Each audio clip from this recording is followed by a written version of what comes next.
We got a really great lineup, a quintet of 5 totally different voices. But before that, we got Jeff Hayden and come and talk to me about what poetry means in Swansea. Jeff Hayden.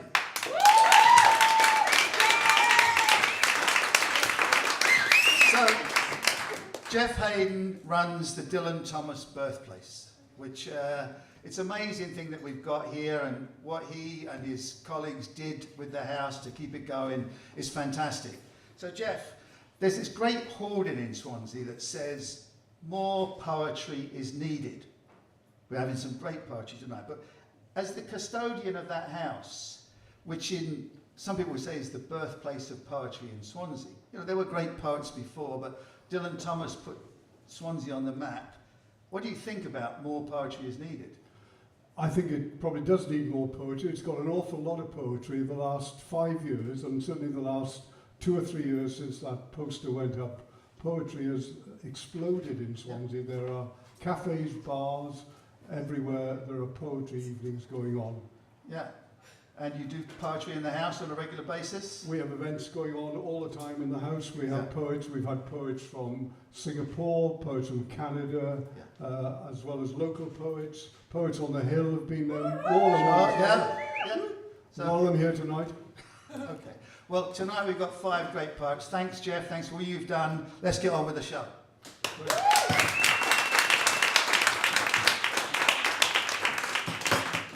Okay. First up, we got a poet called Rufus Mufasa. To me, her name's a poem. Good God, what a lovely name. She's a hip-hop educator, she's a lyricist, she's a rapper, she's the mother of 2. She's got a debut album coming out shortly called Fur Coats from the Lion's Den. Let's give it up for Rufus Mufasa.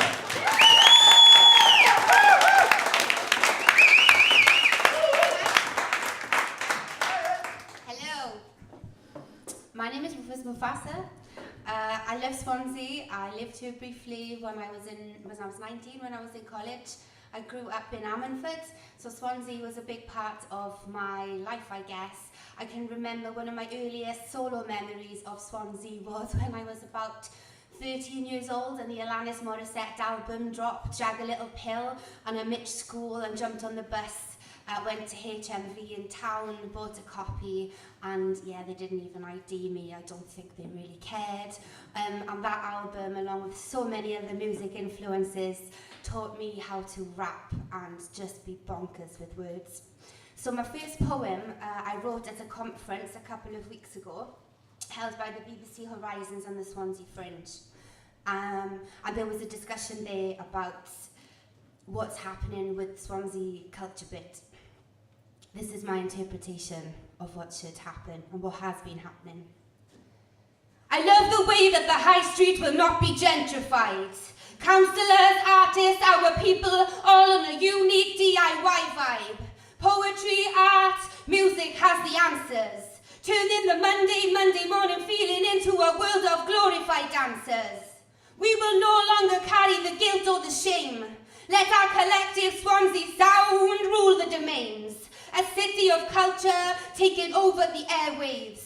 And it all started in that moment that we decided to campaign. I can see magic on the horizon. I can see so much love in the air. I am a prodigal son, daughter of Dylan. So much change is coming and I want to be there. Poetry slams and fringe festivals. Respect and nurture for the arts. Self-directed by Swansea people with so much punch and so much heart. Flapped out resilient cogs with so much passion, so much drive. Like relentless ants in toxic soils, they kept the high street alive. So by all means, build new stadiums, but safeguard the very venues that have grafted, that have trained schools of musicians and have moulded them into pillars of strength, laced in literature and language, pioneering profits, keeping activism active. I can see magic on the horizon. I can see so much love in the air. I am a prodigal son, daughter of Dylan. Change is coming, and I want to be there.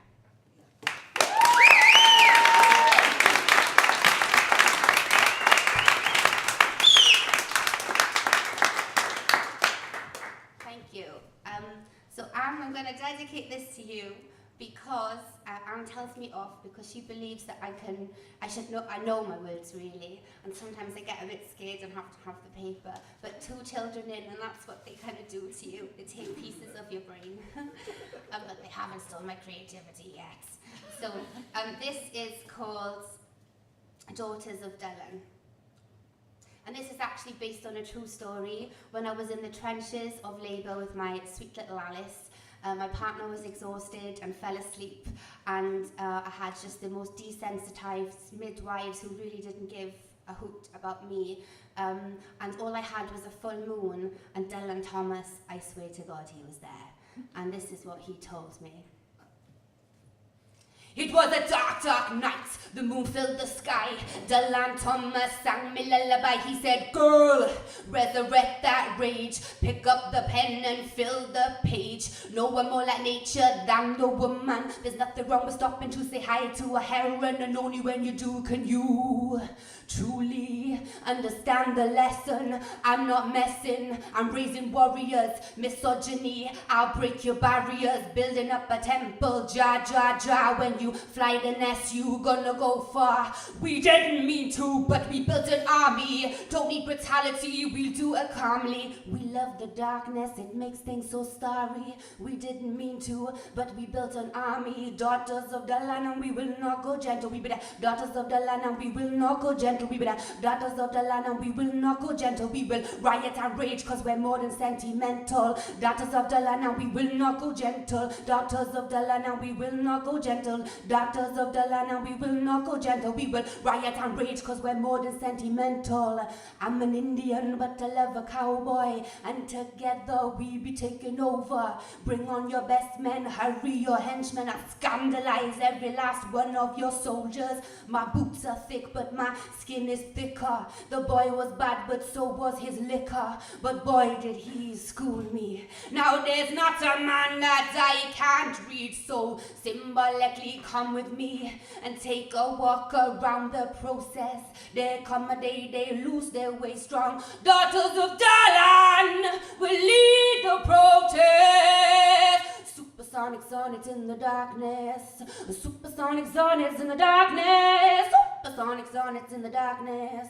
Supersonic sonnets in the darkness. Daughters of the land, and we will not go gentle. We be the daughters of the land, and we will not go gentle. We be the daughters of the land, and we will not go gentle. We will riot and rage, cause we are more than sentimental. Yeah!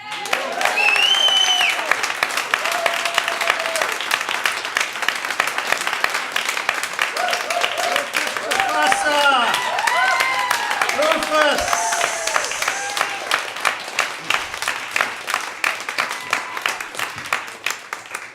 Hell of a start, eh? Yeah! Okay, the next up needs no real introduction. She's a local girl. Not gone bad, gone vegan. Julie Manser is a poet on the hill. She's a founder, member and driving force for POTH. She's a proud working class woman. She's born and bred a Jack, and she lives up on the hill. And for my money, POTH is the only true legacy from 2014. Dylan Thomas's centenary year was a very rich year for us all. In Swansea, it was incredible. But when you talk, and people who run these sort of things talk about legacy, they know what they're talking about. There's one legacy for me, and it's POTH. So Julie, come and show us.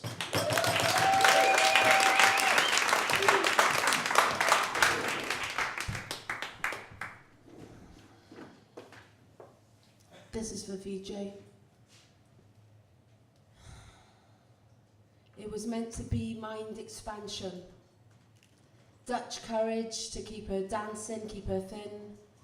Everybody's got their poison, and red wine didn't touch her. Ironically, she was naturally gregarious, but when turned on, switched up. Ordinary was replaced with revelry. Smiling turned to gurning, artificially regulating. Receptors damaged, moods carnaged. Now unable to perk up, speeds were numb or rushing, pupils wide, on the level denied, up or down but never middle ground, extreme living. And when the Class A come down led to sanity dropout, the party was replaced with psychosis. Black, dog, fragile. Eyes showed suspicion and her smile was crazy talking, so call a crisis team. Deemed dangerous, a police plea to answer this emergency with legitimate, necessary force. And the blues and twos donned protective gloves of blue, and a lack of empathy rang the doorbell. There was no doctor in the house. Voices encouraged her lash out. She fought the law, and the law won. Read the rights. You have no right to refuse treatment. Broken patient in custody. Cuff held.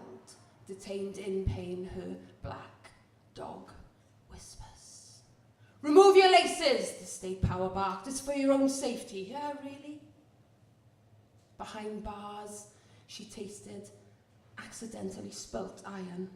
Transferred calm on their injection, an injection she did not want. Later, she was sure they had injected her not with meds, but with an infection. She didn't comprehend, but she was held by them in a cell for people that do understand they've done wrong and warrant incarceration. And all this was above board in 2016, the response of a caring NHS regime from cradle to grave via Swansea Nick Bedlam. Better now, Victorian hospital bound, months into section 2, then 3, ignoring her as number 1 in her moments of clarity, cold and lonely on an underfunded ward. Seeing things you don't see, hearing things they don't hear, saying things thought unlikely at review panel.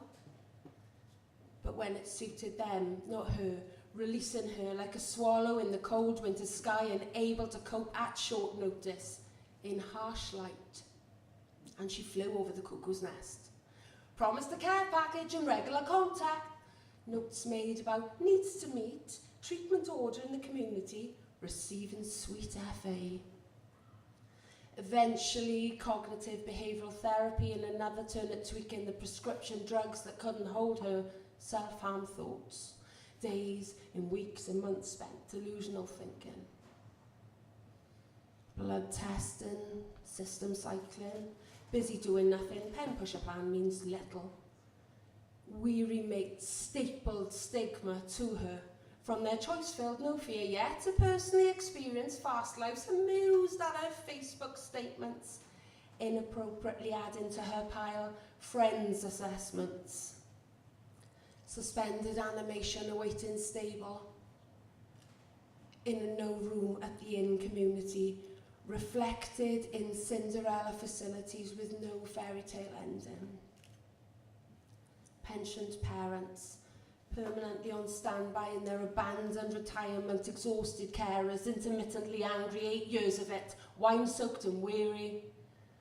Overriding umbilical division, arguing with twisted thinking and warped health provision. The daily support from those who are sharing her blood is thicker than the watery expert caring. They're trying their very best. It's hard to cope with her mental illness. The damage done during her darkest existence and knowing now what will come next. Removing her institutional process, the smell of no choice food and sanitizer. Her pain is visible if you're standing beside her.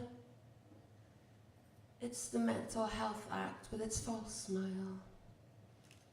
She begs, she whimpers, she is black, dog, fragile.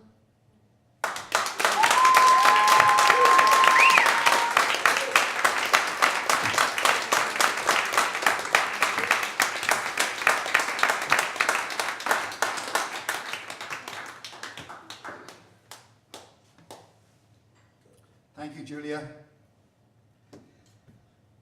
Our next poet is Karl Beer. Another great name for me.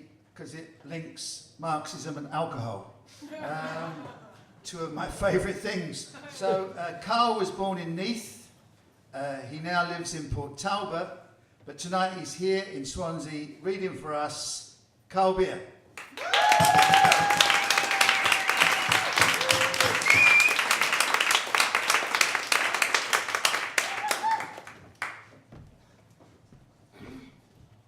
Good evening all. I knew I'd represent Swansea at something. Maybe football, but poetry's a close second. This first poem is called In a Perfect World. Midnight freestyle poetry, page 1 of my thoughts manifested. I was thinking to myself upon an idea that was suggested. I took a moment to stop and I thought about the human race as an invisible tear of what's to come trickled down my face. Like those sleepless nights with no sense of time, I was just lying upon my bed, expressing the thoughts and feelings that were running through my head. I slowly drift away with words and relax my open mind. I guess it's inner peace that I really seek to find. I'm thinking about my life, forgetting visions of a loved one's death, as so many precious thoughts pass with every precious breath. What is the real meaning here? Where do we put our aims to score fulfilling goals in life's big crazy game? Moments are always special. I take the good with the bad. Emotional fires burn, happy yet sometimes sad. I'm dreaming of an unseen future, yet reflecting on the past. But I always live for the perfect day, as time just runs out fast. Oh, that perfect day, in that perfect world. What would you like to see? Perhaps a world of peace that's wrapped up in unity, where the people join together, unite nationwide, ignite the vibrant dancing fires that burn from deep inside. Friends, we stand together. There's no hate or anger shown. See, when racism is truly buried and the seeds of love are sown, like the smiles of joy on happy faces that shine just like the star, as we all help our neighbour, no matter who they are. Our feelings so intense, forever climbing high, like on the wings of a dove, flying through the sky. Deep passions lie within, our love we want to give is freedom to the people. Just let us live. I don't know what the future holds, and whatever will be, will be. But I ask you all, in your own perfect world, what would you like to see?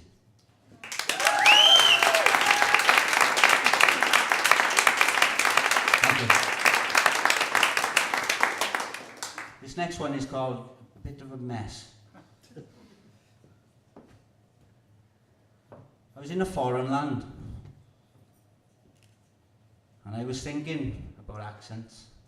On the TV, it was 13th and the 3rd on a Thursday, and this is ITN News.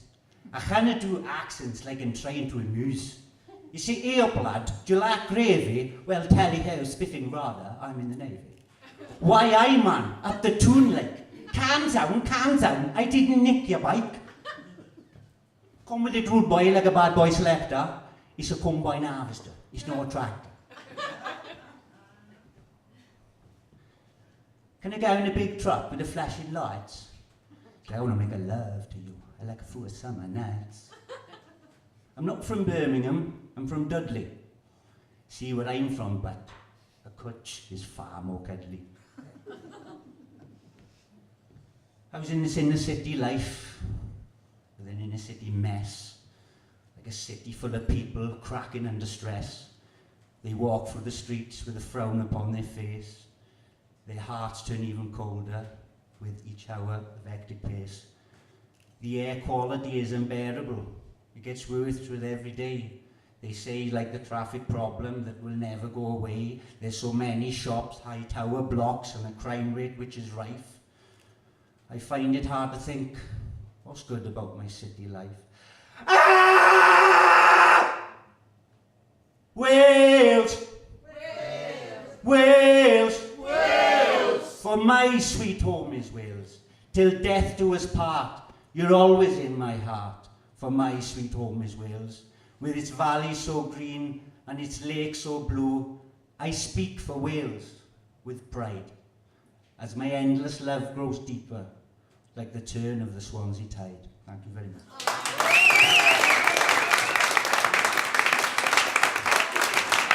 Thank you, Karl. Thank you. Now, are you ready for Claire Ferguson Walker? I'm lucky enough to have known Claire for a while. I've been at festivals with her in Larne and Llandilo, but she's left that all behind. She's been on the road supporting Dr. John Cooper Clarke, no less. But tonight she's here supporting Swansea 2021. Claire.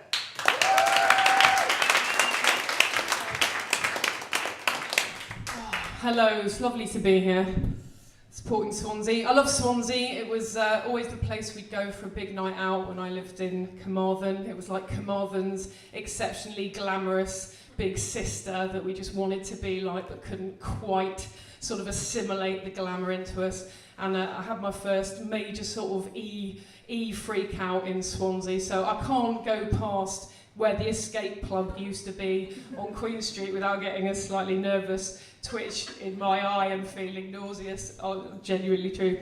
Now, I've got 2 kids. I know, don't I look great? No, don't answer that, honestly. 2 kids, and they've got to the age now where they've just become incredibly manipulative, actually, if I'm honest. They're sort of way past the very cute little phase where everything they do is adorable. They kind of use just all sorts of techniques to get their own way.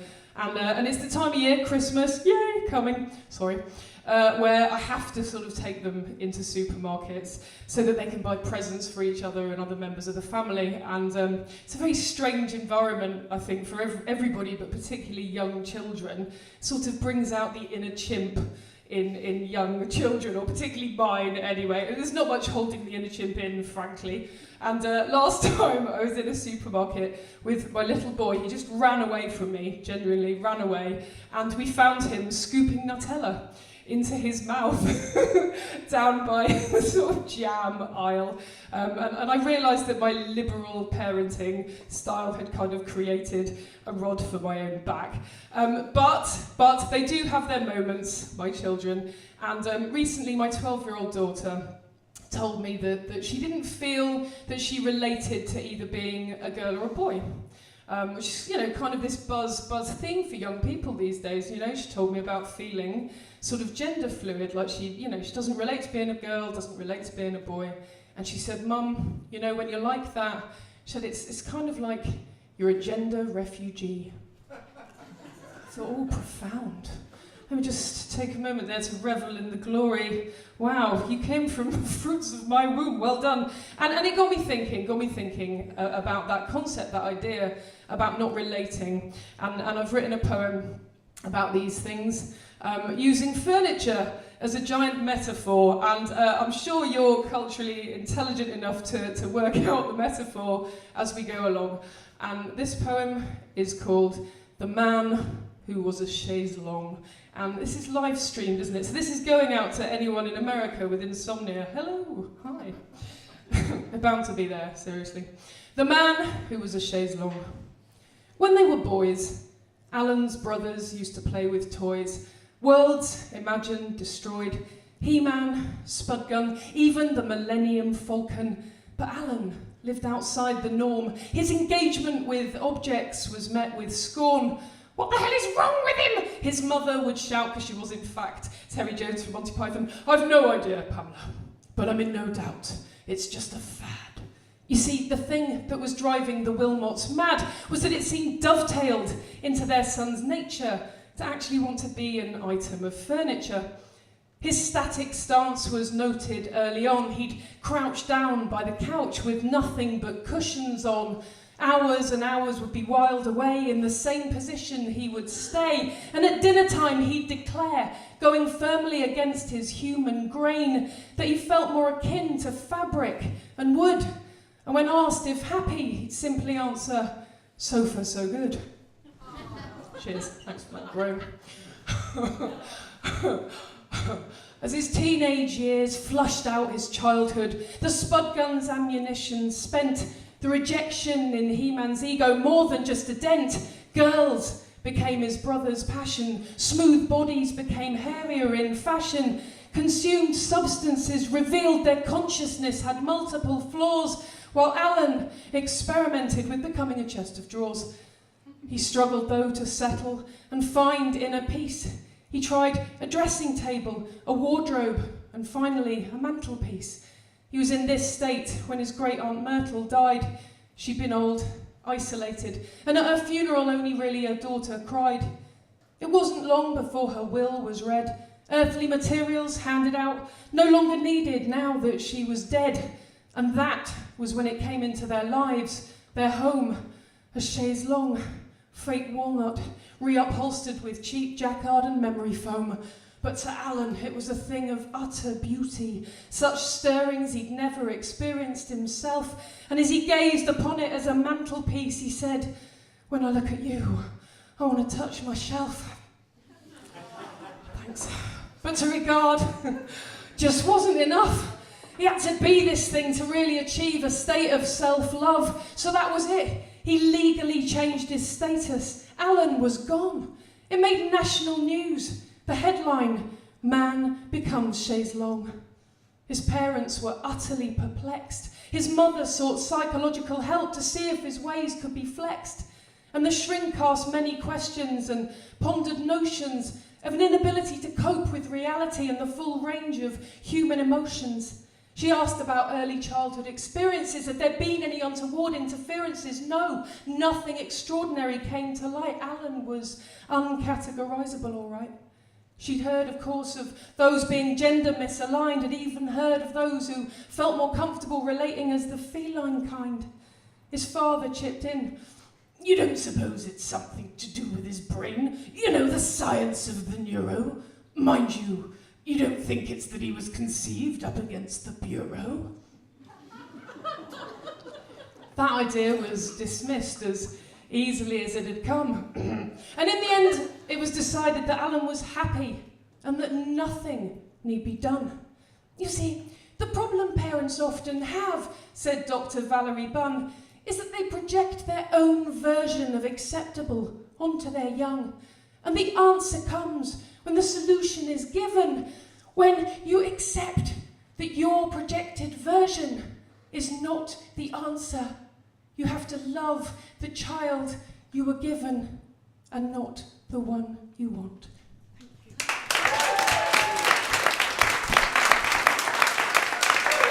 Thank you.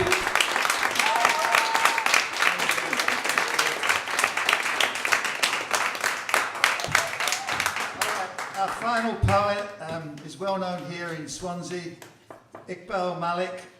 His first collection of poetry, Titans, came out in 2015. Iqbal's been central figure in Swansea in setting up spoken word competitions. Here in 2016 he established the Swansea Poetry Slam, and in the next year he created the Gunslinger Poetry Slam, both of which he compares. There's a new kid on the block. Tonight he's here, armed and dangerous with high caliber poems, performing for us. Big warm welcome for Iqbal.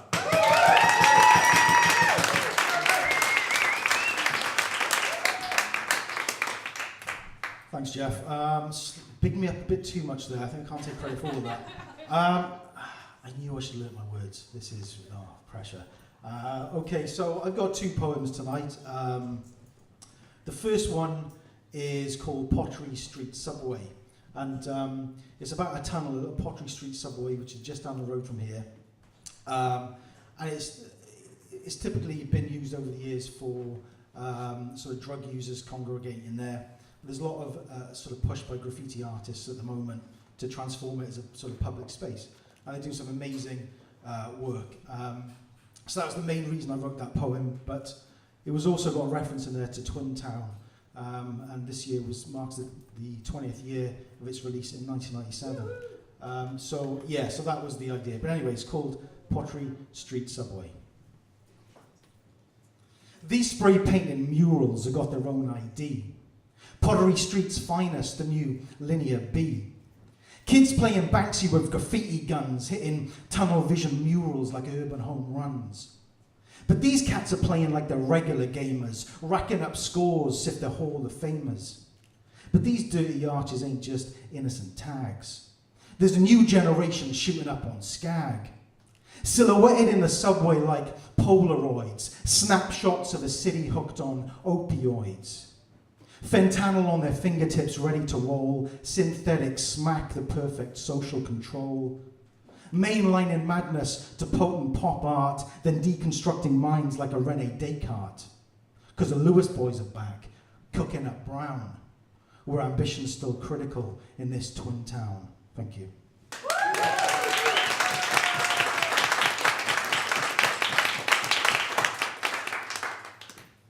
So that's in my back pocket in case I forgot the words, so I can get rid of that. The other one's a slightly longer one. I wasn't sure what I was going to read tonight, actually. But I've chosen a sort of combination of two poems, and this one is a combination of The Shining and Eon. It's not from the film. The Shining is a different vibe to that. So maybe I'll have to rename that one. But just the sort of carnage and chaos that's going on in the world at the moment, I think we kind of forget where we're from, and this poem represents more of my sort of spiritual, metaphysical and philosophical poem. So that's the sort of reason for it. The other reason I chose it was because it just reminded me of a local poet who we all lost recently, Vijay Singh. A really amazing man, very talented poet, had troubles of his own like we all do in the sort of cultural sort of art scene, but he's a very, very good poet. And I remember a line in one of his poems, I think the poem is called Monologue, and it's in the Poth anthology. It's either called Monologue or The Lost Child of Passion. And there's a line in that which he says, like a crystallized tear from the eye of God himself. And that's kind of how I remember Vijay. So this one's called The Shining. Every second, every moment we shone. When the stars were first lit, and the first beacon flickered in the black, and the first moon fell on the first water. For the universe rolled out with all her thunder, all her atoms. A sweeping consciousness moving through the deep, illuminating the void. Matter and antimatter, quarks and anti-quarks exploding with a single purpose, a single mission.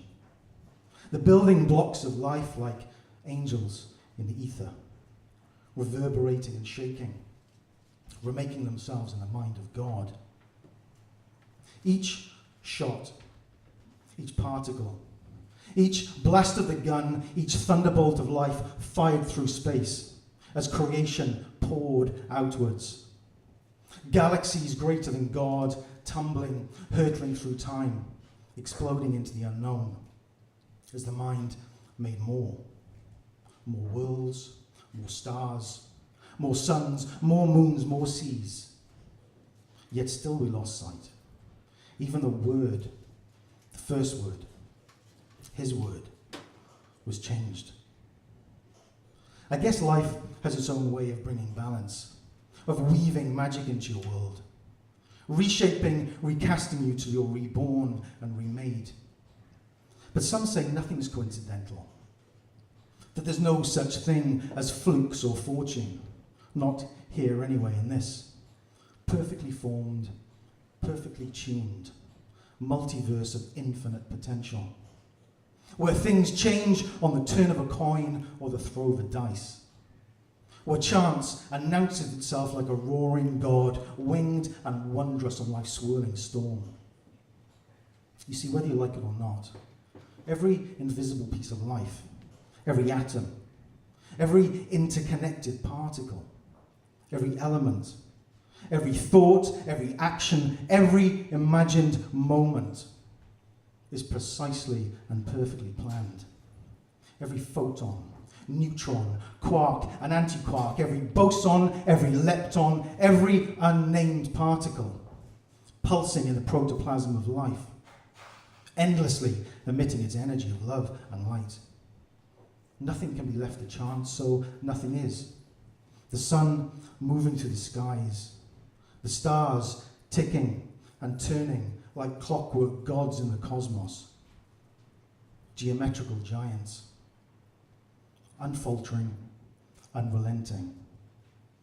Moment after moment, age upon age, eon after eon. A fizzing fusion of self-perpetuating energy where soul and science collapse to a single point. Thank you.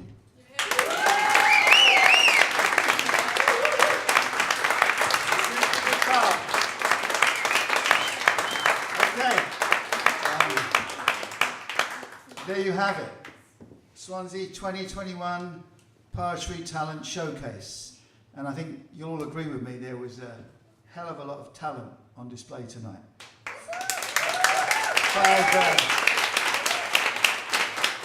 Five totally different voices. Some of us taking us up and some of us taking us down, but all making us think. So I think it was a really wonderful evening. Thanks to every poet who read. Thank you all for coming. Thanks to Mal, Ed and Danny for hosting us here at the Heist. Thanks to Jeff from the Birthplace who works hard up there to keep poetry coming. The bar's open, so you can get a glass and raise it in support of Swansea 2021. And remember what it says on the hoarding. More poetry is needed. Thank you.